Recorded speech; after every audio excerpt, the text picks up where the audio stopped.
If you're scared that you haven't done all the things you wanted to do with life and that there's limited time and maybe you're not going to make it in time, my first tip is start today.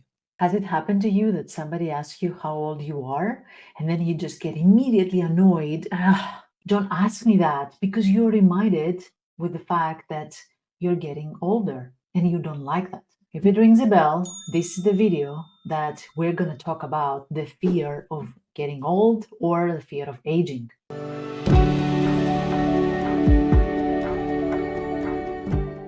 Hi, my name is Vassia. I'm a psychologist, and one of the things that we discuss here is our fears and how we can overcome them.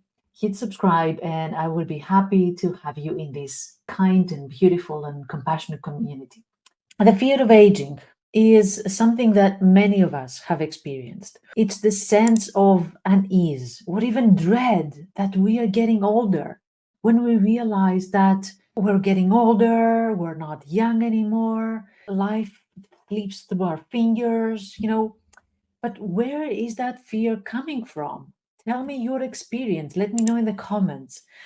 Well, there's a variety of factors. First, let's start with the general external factors, society.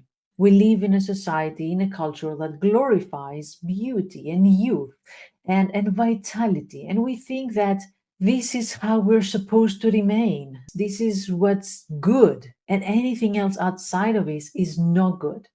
We are bombarded with images of airbrushed models or celebrities that would do anything in order to not show that they're aging, and that of course sets the wrong tone, sets unrealistic expectations, and makes us feel that we're doing something wrong if we are growing older, if we're having wrinkles, or if our body adjusts to our aging, and we feel inadequate because of that.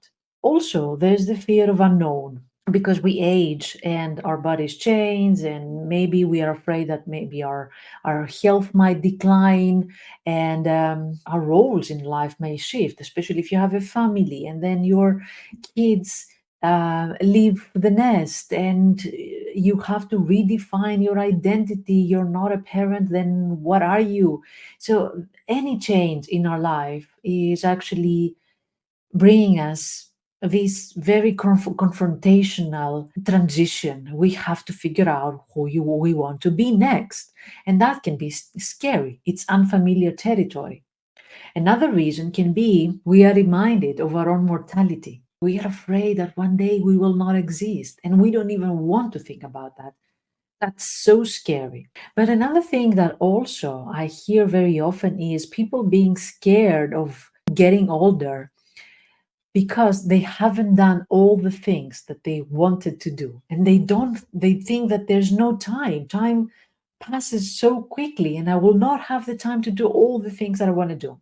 So does this resonate with you, all these reasons? Let me know, what are your reasons when you're feeling scared of aging, and let's see how we can overcome this fear. My first tip, and I will share with you 3 tips. My first tip would be, if you are scared that you haven't done all the things you wanted to do with life and that there's limited time and maybe you're not going to make it in time, my first tip is start today. What is it that you want to do and you haven't done so far? What is it that you want to experience? And it might seem like an easy question, a simple question, but it's not. Just sit down and write. What are the things that you think that fulfill you or that will give meaning to your life? And start today already. We have this idea of, we have to work and then during retirement we will do all the beautiful and fun and adventurous things that we want to do, but actually that's not true. Start today. Today is the day. And maybe it doesn't need to be bungee jumping or flying off an airplane, whatever. It doesn't need to be that crazy. Anything you have ever dreamt of, maybe traveling to a city next to you, or maybe meeting new people, or joining a volunteer group in your city. It doesn't need to be crazy. It's just what gives your life meaning, and started today already. Another thing that helps is if we learn how to embrace change. That's a very difficult skill, actually. Not many of us have mastered that skill. Any time that something changes in our life, we don't like it. We just want the previous status. We don't want the new one. We don't want to see that our body changes. We don't want to see that our life changes. And even though we don't like it, does this change anything? That the fact that we don't like it? No. Things will change regardless of our opinion about them. Things will just roll the way that they want to roll, irrelevant of whether we are on board or not. What we need to do is, instead of resisting change, we need to embrace it. That's what we're learning to do. Embrace change. Seeing every day as a gift, or trying to see whether that new thing that comes in our lives bears a gift. Face it and embrace it with an open heart, and knowing that life will always be full of transitions, full of change, and every stage will have its own unique gift, its own unique challenges, and of course, joys. Learning to embrace change is the only thing we can do at this moment. We cannot do anything else. We cannot avoid things, especially some things that are not within our own control. I'm not talking about the things that are, of course, within our control, but especially for those that are beyond our control, we have two choices: either fight them, but in a very futile way because they're going to happen the way that they are meant to happen, or embrace it and enjoy and reframe the way we see this change. Another thing that we need to do is stay in the present moment. When you're afraid of aging and growing older, actually your mind goes into the future. And when our mind goes into the future, what happens is that we practice what we call in psychology cognitive distortions. We think in a very distorted way, which means that we are just assuming that things will not be nice in the future. I don't want to grow old because I will be miserable, or I will be lonely, or I will be deprived of energy, opportunities, privileges, whatever, you name it. So we're just assuming that things will be bad there. And again, as I said, it's just jumping to conclusions is one of the cognitive distortions that our brain is used to do. So instead of doing that, we are just stopping the future thinking and we're focusing on the present moment. Just bring yourself in the present moment. Right now, this is where I am. I don't know how the future will be.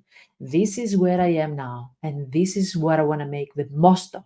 One way that we can be in the present moment is through meaningful connections. Surround yourself with people you love that are important to you. They value you, they respect you, they understand you, they accept you. You have a good connection with. Build these relationships so that you can help combat feelings of loneliness, feelings of lack of meaning in your life.